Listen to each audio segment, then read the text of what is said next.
Okay, herzlich willkommen zu meinem Video. Ich habe mich in diesem Video heute nicht gezeigt. Ich wollte trotzdem ganz kurz eine Sequenz mit einfügen. Dieses Video ist das Interview mit meiner Gastmutter, das ich gefilmt habe, nachdem mir Fragen in meinem Instagram-Takeover von User Intrax gestellt wurden. Und es hat unnormal viel Spaß gemacht, das Video zu machen. Es ist relativ lang geworden. Ich hoffe, ihr findet eure Frage und eure Antwort und seid zufrieden damit. Ich hoffe, es ist informativ. Ich finde es sehr informativ, ich finde es sehr ehrlich und ich finde, es ist genau das, was ein zukünftiges Au-pair hören muss. Also sehr viel Spaß bei diesem Video und auf jeden Fall bis zum nächsten Mal. I'm Christy. I'm Marie's Hostmum. Why did you choose Marie as your au pair? We chose Marie. We only interviewed one au pair and connected immediately, and we liked her, so we offered a match. However, she wanted to interview with another family also. Did. But she was very honest about that, and we appreciated the honesty and the feedback, and we were respectful of that. She wanted to see what else was out there. To an extent, you know, there's a limit on that. But after her interview with the other family, she knew that it was destined to be and called us right away and said that she really liked our family. And so we matched, and now she's here in America with us. What is the most important thing you look for when you're searching for an au pair? Honesty and openness. We really respect honesty and being genuine in the care of children. As au pairs, you watch our children. They're our family. They're the most important beings in our lives. And so we put a lot of, even though we only interviewed one au pair, we put a lot of heart and soul and money into bringing someone that we want to trust to our home to watch our children. Have you first watched a video of her, of me, before reading all the texts she wrote or not? Yes. Yep. The videos were a big part in getting to know Marie or other au pairs that we watched a lot of videos. That's before we chose to interview, before we selected an interview. And then the interview that the interviewer's answers. That was someone separate's opinion, and what you showed to the interviewer.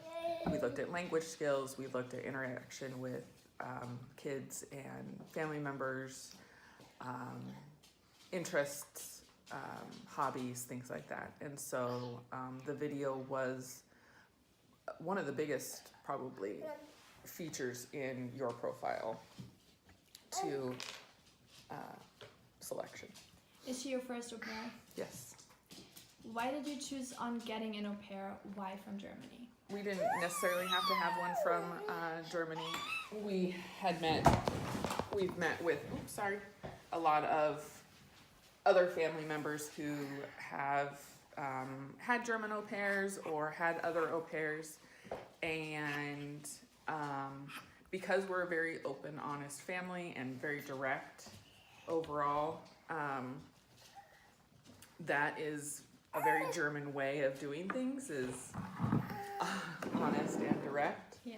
And so it kind of just went along with our family values. So would you get an au pair that has not a lot of hours? Like the at least of hours you have to have is 200. The hours we did not really look at. There's so much more in choosing an au pair. And is it going to be a right fit? We chose a young au pair, and so choosing a young au pair, you're going to have less hours overall because they're in school and they have so many other activities. Whereas an older au pair potentially could be out of school and have lots more working hours. But that doesn't necessarily mean it's a good fit. What do you expect from an au pair? Mutual respect, obviously caring for the children, has to be one of the it doesn't have to necessarily be the number one reason why you're here, but it's very important to be here for the children. But as au pair parents, we also have to understand that it is a cultural experience, that being here for travel and sightseeing and going out and doing things is part of the whole thing. Yes, you are working here. Yes, you are part of the family, but we wanted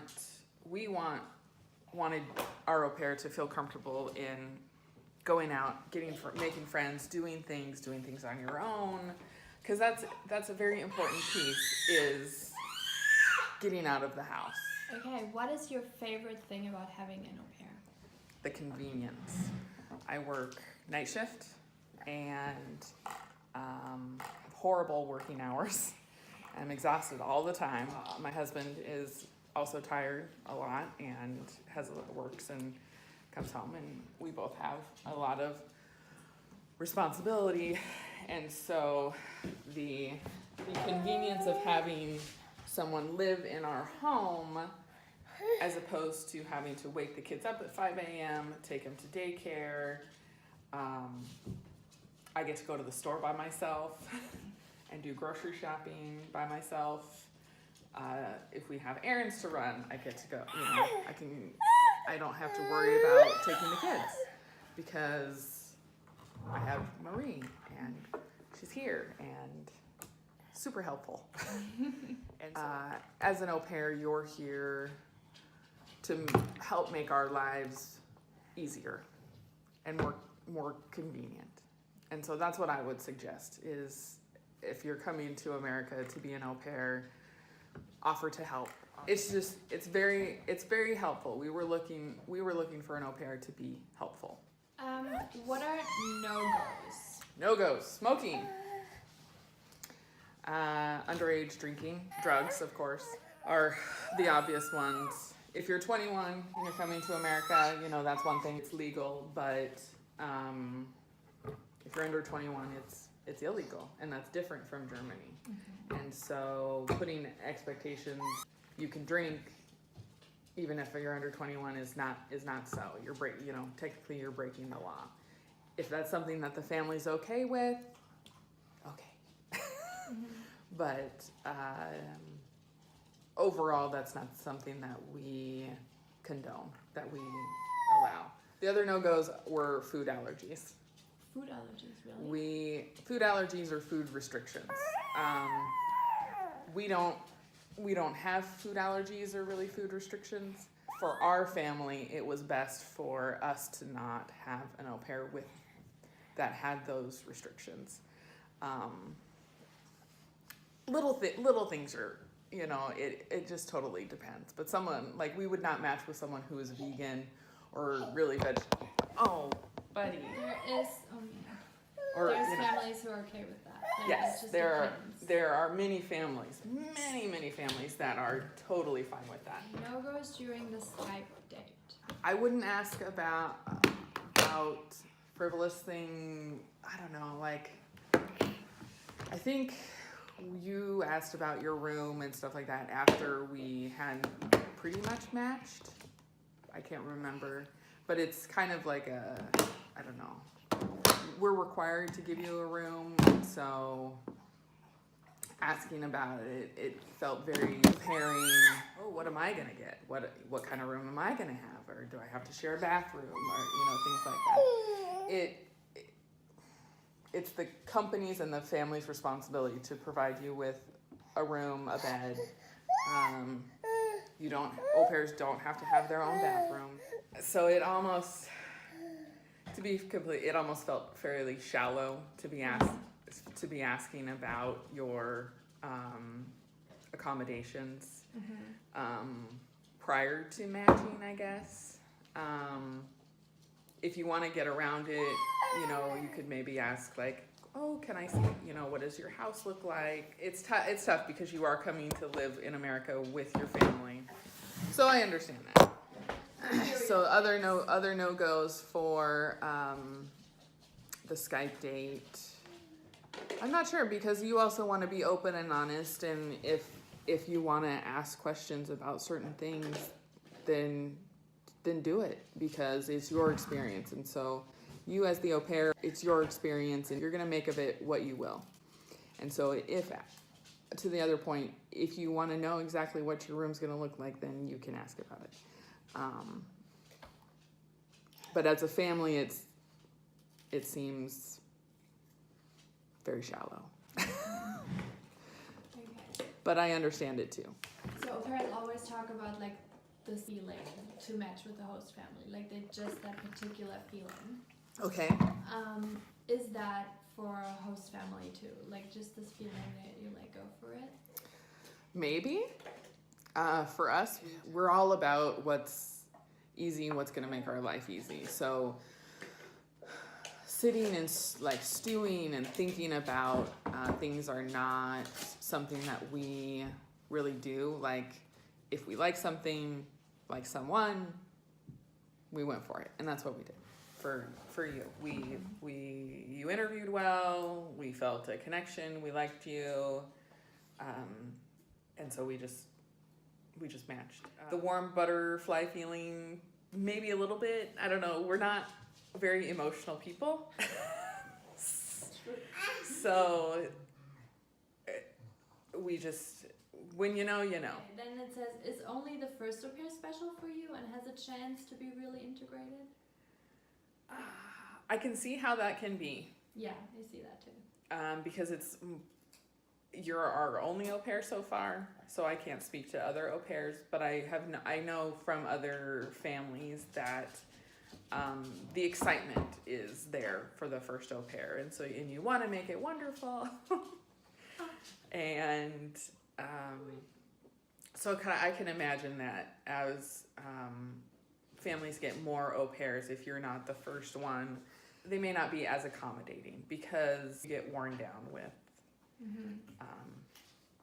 certain things, certain personalities, and. But you would feel like you can be close with another au pair too after me. Yes, I believe that. But I can see both things, because we've had families like our sister has been close with many of her au pairs. They've had 4. Yeah, They're John on there. Marie's her 4th. Yeah. And they love John Marie. Yeah. Love her. Is there anything that is completely different about having an au pair that when you were thinking of having an au pair?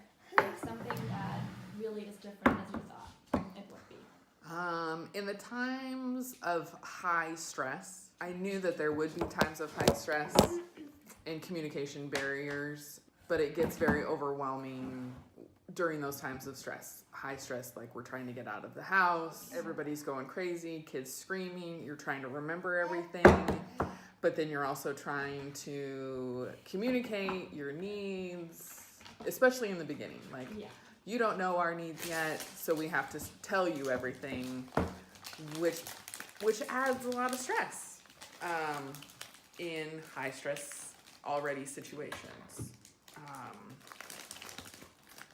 Which is very difficult. You just want the person to know. Just know what I need. You know, you're a human being. And so we're human beings, we're people, we're all humans, we all deserve mutual respect. So it's not in my personality to yell at another person. But other moms are not like that. You know, other moms can get very frustrated, but other moms just don't say anything. Yeah. And they shut down and aren't as open because a potential language barrier. You know, it gets exhausting.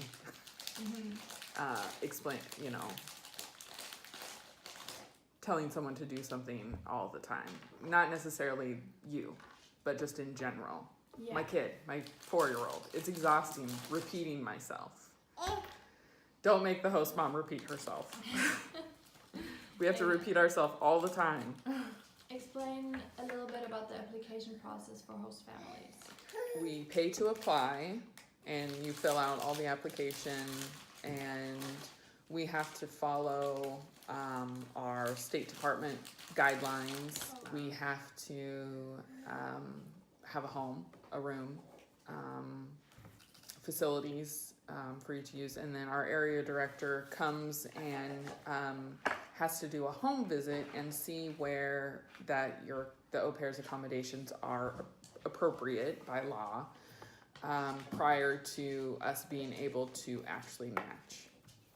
I think we have to go through a background check, and they verify that we're working. Yeah. There is really no requirement as far as amount of kids. As a family, the more kids you have, the more affordable it is to have an au pair, because like daycare charges per child, whereas au pair, we have a flat rate.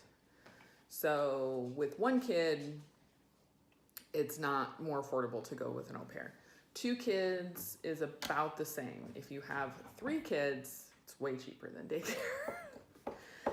And so on and so forth. And there's not really a stipulation on how many kids, unfortunately. So that is something that the au pair needs to decide on their comfort level and the age of the children, and do your research on general age behaviors, because as a 1-year-old, very needy. But our 3.5, 4-year-old can also be very needy. So if they're both needy at the same time, it can be very difficult. It can be very trying, and so you have to look at yourself and your capabilities. If you've never taken care of 3 kids at one time, and you've only done 1 kid at one time, it may not be in your best interest to pair with a family with 3 kids. And so that's something that you need to decide, because you have to know your own limitations and be honest about that. Be honest about your shortcomings. You know what that is? Like what you have and haven't done. Mm-hmm. Yeah. And what you think you're comfortable doing and what you're actually doing are completely different, because we've seen au pairs that rehome because they're too overwhelmed. Well, you signed up for it. Yeah. You said that you could do it. Now you're backtracking, and so that places a huge inconvenience on the family, because you're going back on something that. I mean, yeah, they trusted what you said. They trusted that you can do it, and then they can't. They're not hiding children from you. Yeah. You know what you're getting. You know how many kids, and it's a lot.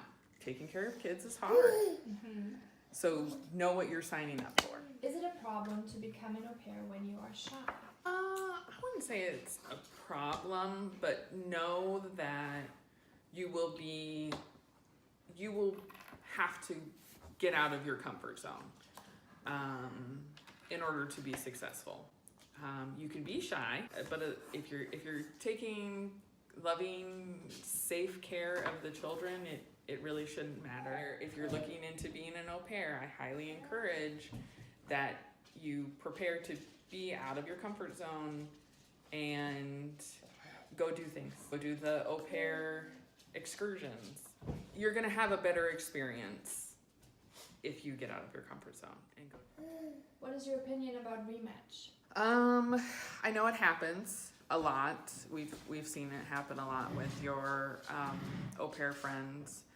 And when we hear stories, we really only hear the au pair side, but there's always the family's opinion side. And so that's a tough one. It's, as an au pair, you really have to think about what you're signing up for.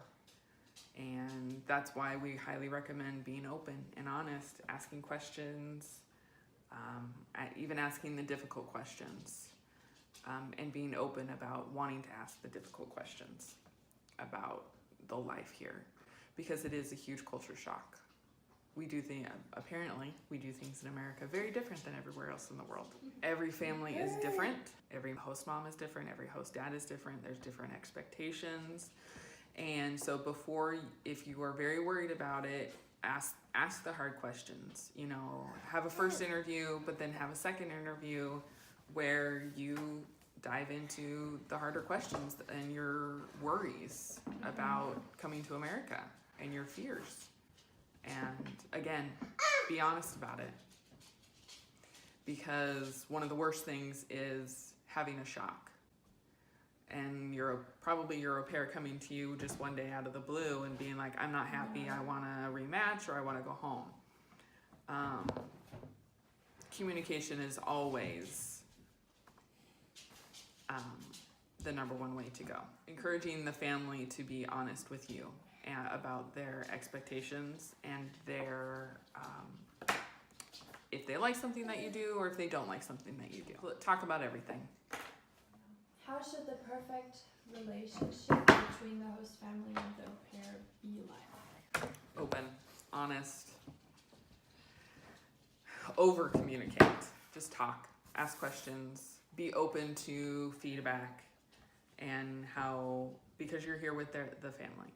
So ultimately, you should be doing things the way that they want you to do them, as far as taking care of the children and the home and picking up after the children and everything like that. So ask questions, clarification. What do you know about Germany? I don't know a lot about modern day Germany. We probably know more historically about Germany due to the World War. You know what the flag looks like? Black, red, and yellow. You know how pancakes taste? Pancakes, yep. German chocolate. Schnitzel. Yeah. But I feel like we've been open to you telling us about your home in Germany. And I think that it's not too different from America. It's very westernized. Mm-hmm. Yeah, for sure. Modern. We're open to having our children learn about Germany. Counting. Yeah, the German language. Mm-hmm. Okay, would you say that au pair is a part of the family, like a family member or like a working situation? Both. Because our family wants you to be a part of our family. So we have dinners together, we go do things as a family, but it's also hard because you are technically working for us. It is a very unique relationship, and so we want there to be also, a separation at times, because we all need a break from each other, and it's not always going to be sunshine and daisies. There's going to be very hard days, there's going to be wonderful days and wonderful experiences, but there is going to be very hard, long days with kids, because kids are difficult. And that's why we bring you to America. Yeah. To help us. Yeah. Because you're crazy. You're crazy. Yeah. This one will be the last one, but I'm not sure. Oh boy. When would you start to search a new au pair? How many months before you need her? And you would need someone, by the end of July. Yeah. I think we started looking in March, April, originally for you. But we'd probably wait a little longer because it really doesn't take that long. Like, we could have, back in March, April, we could have had somebody here in April. Like, you can really go through the process quite quickly. Yeah. I think that was all the questions that you had. Thank you very much here and there. Well, sorry for the video, guys. Puppies and children, babies, puppies, babies. All of it. That is the chaos that is our life. And hopefully it actually enhanced the video, showing that how crazy it can be and trying to get something done. Yep. Oh. So